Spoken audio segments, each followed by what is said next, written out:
Hi everyone, I'm going to show you how to add column borders in Excel on Windows. Start by selecting the cells or columns where you want to add borders. Click and drag across the cells you want to format. The selected cells will be highlighted with a colored border around them. If you want to add borders to an entire column, click the column letter at the top instead of dragging across individual cells. Click on the Home tab at the top of the Excel window in the ribbon toolbar. You'll see the font group with various formatting options.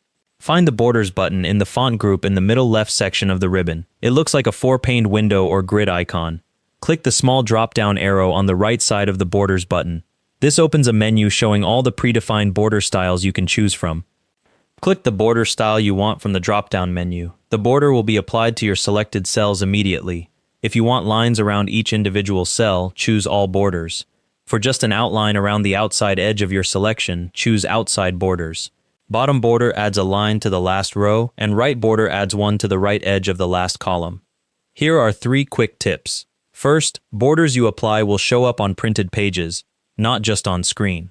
Second, to remove borders later, select the cells, open the Borders drop-down again, and click No Border.